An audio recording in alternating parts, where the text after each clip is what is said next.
Jesus. Yebazalwane, uma sinikezana inkonzo sisuke senzele ukuthi leyo nkonzo ibe unumber 1 kuwe. Abangizwanga namhlanje. Mina bangcwele, mangicabanga iSunday, ngicabanga intshumayelo. IAsha ngicabanga ihlala. Hallelujah. Oculayo ucabanga imicrophone namaculo. So kumele mayiphuma inkonzo sivalelane sibuze ukuthi iwe kubani. Who was the weakest link this Sunday? Hi. Iphunyuke kubani inkonzo? Nkosi. Asihambi la singamfakanga eringini samthandazela. Sifake la iphunyuke kubani inkonzo ngoba njoba silapha sonke inkonzo siyigadile ukuthi inkosi ingaphunyuki ngami.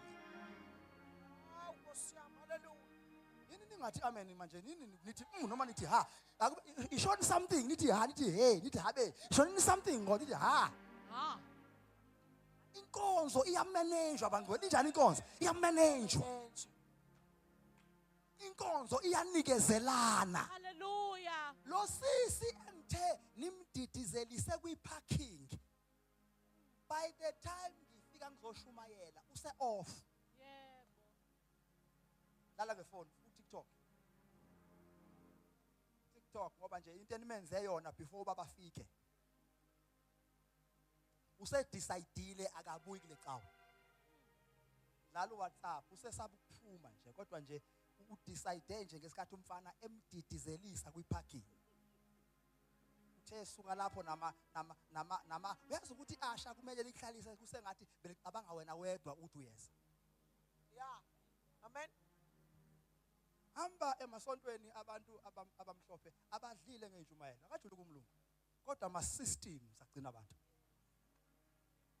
akho umlungu ovuthayo. Go Google all of them. Futhi nje God is with you. God loves you.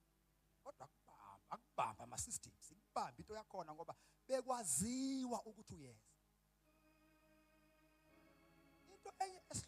Into enye exaka ibandla namhlanje alikho evangelistic in stature. Masihlela inkonzo sihlela sinabezayo emqondweni. Amen. So iba geared towards them.